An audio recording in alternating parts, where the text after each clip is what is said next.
Hey guys, happy Friday. Welcome back to Ancestral Healing.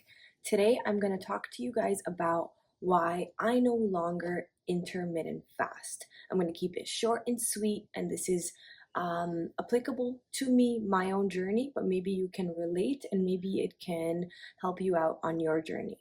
Many people in the animal-based carnivore keto community do fasting, which is extended periods of not eating, could be anywhere from 16 hours to 48 to 72 and longer, like week-long fasts.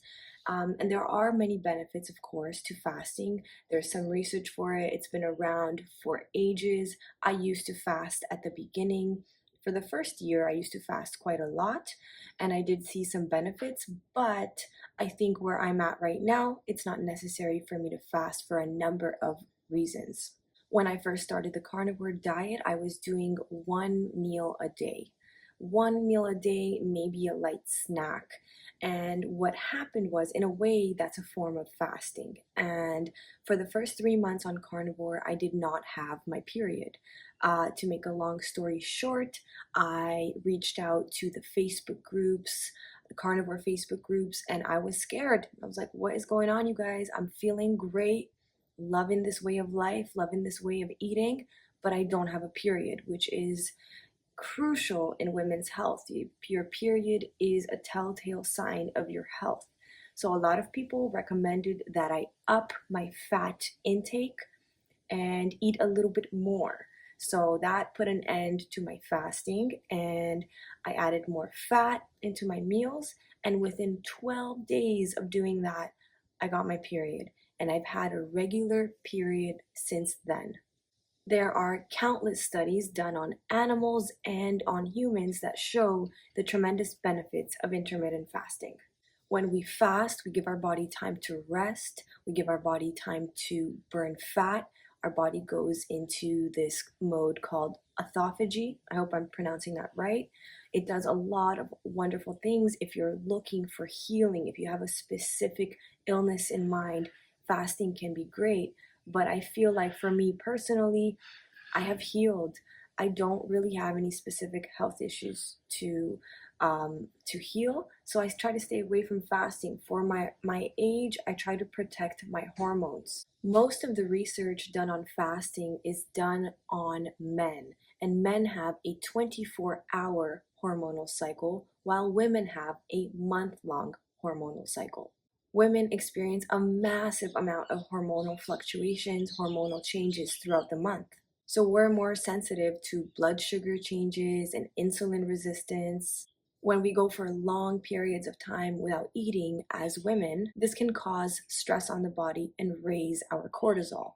When we have too much cortisol in our bodies as women, cortisol takes over and is kind of prioritized over other essential hormones that we need, like our thyroid, our estrogen. So of course, there's so many factors to consider. You can talk to one person and they can completely convince you that fasting is a great tool, is essential, but then you can talk to another person and they can completely convince you that fasting is not for you. We don't know it all, so you just have to kind of know yourself. And my best suggestion is, if you're someone like me in your early 30s, if you're a young female, I like to practice natural fasting, which just means sometimes I fast when I'm just not hungry.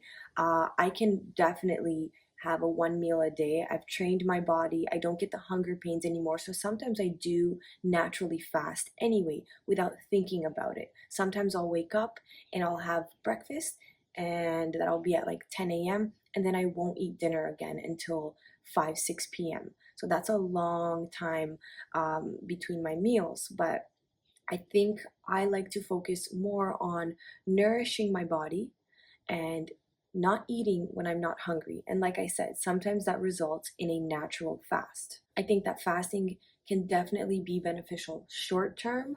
I think there are many, many benefits for dealing with PCOS, cancer, like many benefits. But I don't think that it's something that we should be doing long term every day. Like people do these fasting challenges. Of course, I am not an expert in this field, but something about me tells me that it's not really natural. If we're going to mimic the way our ancestors ate, they obviously did not eat every 3 hours. They obviously also ate less than we did because food maybe was not as readily available, but they did go periods of time without eating.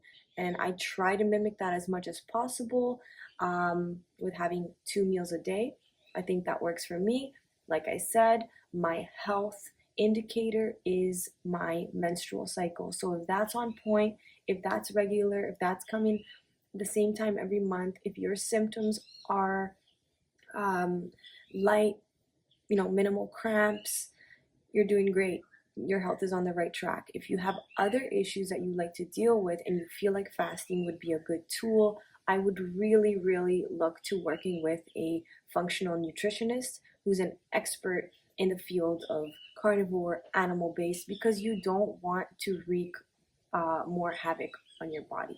So I hope this video is helpful to you guys. This is just my story. I really enjoy making these videos for you guys. I got so many ideas. Next week I'm gonna be doing a recipe video. I haven't done one in a while. It's a little breakfast video, but as animal-based carnivore people, we can eat breakfast for dinner, so it's super versatile. I look forward to that video. I wish you guys a beautiful weekend. Thank you so much for all your support. Love you guys all. Watch these other 2 videos on screen if you haven't already. Take care.